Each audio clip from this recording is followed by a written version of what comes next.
Everyone, আমি সুস্মিতা। আজকের একটি নতুন ব্লগে সবাইকে অনেক স্বাগত। যে যেখান থেকে ভিডিওটি দেখছো, আশা করছি সবাই খুব ভালো আর সুস্থ রয়েছো। আমরাও কিন্তু ভীষণ ভালো আছি।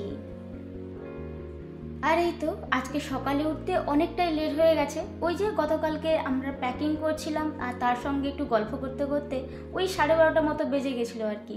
তাই আজকে উঠতে ওই 8টা মতো বেজে গেছে। আর কালকে রাতেই আমরা একটু ঠিক করে রেখেছিলাম যে আজকে সকাল সকাল উঠে কিছু সবজি ফলমূল এসব কিনে রাখবো, কেননা আমরা তো বেশ কয়েকদিন ধরে এখানে রয়েছি। তাই সঙ্গে সঙ্গে উঠেই আগে ফ্রেশ হয়ে এখন এসছি সবজি কিনতে। তো তার সঙ্গে ভাবলাম আমাদের সোসাইটিটা তোমাদের সঙ্গে একটু হলেও শেয়ার করি। এই যে পুরো লম্বা রাস্তাটা দেখছো, এখানে কিন্তু সকালবেলা ওয়াক করতে না ভীষণ ভালো লাগে। বেশ একটা ঠান্ডা ঠান্ডা ওয়েদার থাকে। আর সত্যি বলতে কি, এতদিন পর নিজের সোসাইটিকে দেখে ভীষণ ভালো লাগছে আর খুব অন্যরকম ফিল হচ্ছিল আর কি। যাই হোক, এখন আমরা পৌঁছে গেছি আমাদের শপে। এখানে না সবসময় ফ্রেশ সবজি পাওয়া যায়। তো আজকে এতটাই লেট করে এসেছি, সবজিগুলো এতটা ভালো ছিল না। তো মোটামুটি এই যে 3টে করলা আর মাত্র 3টে পেয়ারা পেয়েছি, এগুলোই এখন নিয়ে যাচ্ছি। কালকে ভেবেছি তাড়াতাড়ি এসে কিছু শপিং করে নিয়ে যাব, কারণ আমরা তো এখানে বেশ কয়েকদিন ধরে রয়েছি, প্রায় 3 দিন থাকবো। তো ওনাদেরকে টাকাটা দেওয়াও ঠিক হবে না, আর ওরা কিছু নিতেও চাইছে না। তো ভাবলাম কিছু সবজি ফলমূল চাল এসব যদি কিনে দিই আমাদেরও ভালো লাগবে, আর ওদেরও কিছু অসুবিধা হবে না, আর মেনটেন করতেও সুবিধা হবে আর কি। তো তারপরে বাড়িতে গিয়ে খাওয়া দাওয়া করে এখন আবারও চলে এসেছি মার্কেটে বেশ কিছু শপিং করার জন্য। আসলে কালকে বিশেষ একটি দিন রয়েছে, যার জন্য আমার প্রিপারেশন করতে হবে।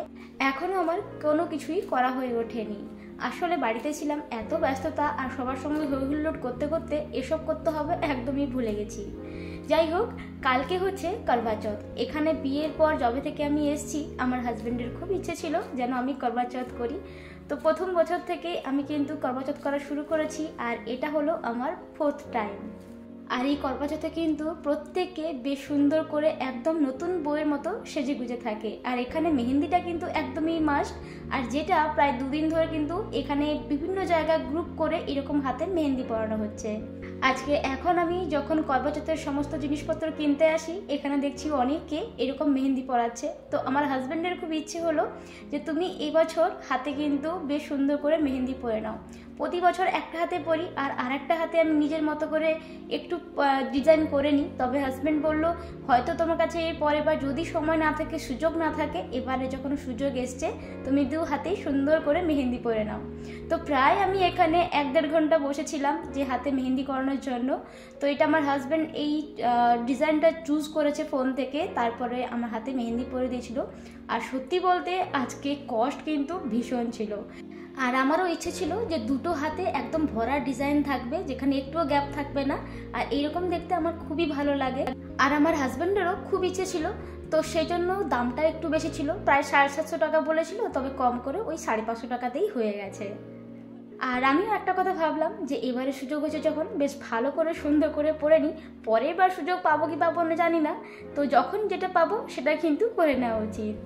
আর এদিকে তো আমি মেহেন্দি করছিলাম। তো প্রথমে দোকানে এসে জিনিসগুলো দেখতে দেখতে আমার আর শপিংটা করা হয়ে ওঠেনি, মেহেন্দি করতে বসে গেছি। তাই হাজব্যান্ডকে বলছিলাম তুমি একে একে সমস্ত জিনিসগুলো কিনে নাও, আমি তোমাকে বলে বলে দেবো। কারণ প্রথমে তো তোমাকে দেখালাম যে ওখানে সমস্ত কিছু একদম সুন্দর করে সাজিয়ে রেখেছে করবা চৌথের প্রত্যেকটা জিনিস। তো এখান থেকে একে একে ও সব কিছু নিয়ে নিয়েছিল, আর তার মাঝে মাঝে ও আমার ভিডিও করে দিচ্ছিল, কারণ আমি তো আর ভিডিও করতে পারবো না। আর তোমরা বলো তো হাতের মেহেন্দির ডিজাইনটা কেমন লাগছে? আমার তো বেশ সুন্দর হয়েছে, তবে এই হাতের ডিজাইনটা না আমার একটু অন্যরকম লাগছে। আসলে আমি যেভাবে বলেছিলাম সেভাবে ও করে দিয়েছিল না, ও নিজের মতো করে একটু অন্যরকম ডিফারেন্ট টাইপের ডিজাইন করেছিল।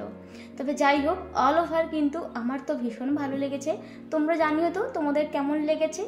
আর যে মেয়েটি আমার হাতে মেহেন্দি করে দিচ্ছে ও কিন্তু খুবই বাচ্চা মেয়ে, এখন জাস্ট ও ক্লাস 9-এ উঠলো। তো ভাবো কতটা বাচ্চা মেয়ে। যাই হোক, আমার এখানে মেহেন্দি পরা কিন্তু অলরেডি কমপ্লিট হয়ে গেছে, আর এই হচ্ছে তার ফুল লুক। তো ভালো করে শুকিয়ে যাওয়ার পর কালকে কিন্তু তোমাদের সঙ্গে পুরোটা দেখাবো। তো চলো তাহলে এখন বাড়ি যাই। আর এই তো আমরা চলে এসেছি, প্রায় 1 ঘন্টা মতো হয়ে গেল। এসে হাজব্যান্ড ফ্রেশ ট্রেশ হয়ে স্নান টান করে এই তো এখন দুজনে খেতে বসে গেছি। ভীষণ জোরে খিদে পেয়ে গেছিলো, প্রায় ওই এখন 1:30-2টো মতো বাজতে যায়। তো বৌদি ভাই এখন খাবার বেড়ে দিল, আর যেহেতু আমি এখন কিচ্ছু করতে পারবো না, তো হাজব্যান্ডই আজকে আমাকে খাইয়ে দেবে। আজ হাতে মেহেন্দি লেগে আছে বলে এটা একটা দারুণ জিনিস হয়েছে যে হাজব্যান্ড আজকে আমাকে খাইয়ে দিচ্ছে। তবে সামনে বৌদি ভাই খাবার পরিবেশন করে দিচ্ছিল আর দাঁড়িয়েও ছিল, তো ওই জন্য একটু লজ্জা লাগছিল, কারণ এইরকম ব্যাপার তো আর কখনো ঘটেনি আগে। প্রতিবারে কি হতো যে আমি আগেই মেহেন্দি পরে নিতাম আমার সময় মতো করে, সেইভাবেই সব কিছু কাজ হতো, কিন্তু এবারে তো সব কিছু একদম উল্টো হয়েছে আর একটু অন্যরকমভাবেও হয়েছে। যাই হোক, এখন আমি এই মেহেন্দিটাকে প্রায় 2-3 ঘন্টা রাখবো, যাতে বেশ সুন্দর একটা গাঢ় কালার আসে আর সুন্দর দেখতে লাগে। কারণ আমার হাতে না প্রচণ্ড ঘাম দেয়, বেশি দিন থাকতেও চায় না, তো ওই জন্য যাই হোক ওই 2-3 দিন থাকবে যেন সুন্দর দেখতে লাগে আর কি। চলো এখন দুজনে মিলে তাড়াতাড়ি করে খেয়ে নেওয়া যাক। আর এই তো এখন সন্ধে হয়ে গেছে আর দুজনে এখন বেরিয়ে পড়েছি টুকিটাকি কিছু শপিং করার জন্য। যতই শপিং করি না কেন লাস্ট মুহূর্তে কিন্তু কিছু শপিং বেঁচেই যায়, যেটা কিন্তু করতেই হয়। তো আমাদের ঘর থেকে বেশ কিছুটা দূরেই অনেকগুলো মল রয়েছে, তো আমরা সেখানেই এসেছি। আর এত সুন্দর করে বাল্ব দিয়ে সাজিয়ে দিয়েছে না, ভীষণ ভালো লাগছে। আর সামনেই তো এখন দিওয়ালি রয়েছে, তো তার জন্য চারদিকটা যেন আলোয় ঝলমল করছিল। গত বছর যখন আমরা জাপান আসবো তার কিছুদিন আগেই এই মলটি ওপেন হয়েছিল, তখন এতটা ভালো করে সব কিছু ছিল না সাজানো গোছানো। এখন কিন্তু দেখছি বেশ সুন্দর করে সব কিছু গোছানো রয়েছে। তো চলো এখন কিছু জিনিস দেখবো, দেখি কি অফার রয়েছে, সেই হিসাবে বেশ কিছু জিনিস কিন্তু কিনেও নেব। তো আমার খুব ইচ্ছে ছিল যে একটা ব্যানানা চিপস নেব, তবে প্রাইসটা কিন্তু খুব বেশি ছিল, তাই ভাবলাম এখান থেকে না নিয়ে প্রতিবারই আমরা যেখান থেকে নিই সেখানেই যাব। তো এর পাশেই আরও একটি মল ছিল, এই যে এইটি, এখানে কিন্তু আরও বিভিন্ন ধরনের সব রয়েছে, হলদিরাম, সাভি কালেকশন, আইরিশ মল, যেটা রিলায়েন্সের জিও মার্ট ওইটাই। তো এখানে আমরা বেশিরভাগটা শপিং করে থাকি। আর যে কোনো ফেস্টিভ্যালে না এত সুন্দর করে ডেকোরেশন করে আর বিভিন্ন ধরনের অনুষ্ঠানও এখানে অর্গানাইজ করা হয়। আর দিওয়ালিতে দেখেছো কি সুন্দর করে লাইটিং দিয়ে সাজিয়ে দিয়েছে, ভীষণ ভালো লাগছিল। তো চলো এখন আমরা শপিং করতে যাব। আজকের ভিডিওটা তাহলে আমি এখানেই রাখছি। তোমাদের কেমন লাগলো অবশ্যই কমেন্টে জানিও, একটা লাইক করে দিও। আর হ্যাঁ, যারা নতুন বন্ধু রয়েছে প্লিজ প্লিজ তোমাদের যদি ভালো লেগে থাকে তাহলে প্লিজ একটা সাবস্ক্রাইব করে পাশে থেকো। সবাই ভালো থেকো, বাই বাই।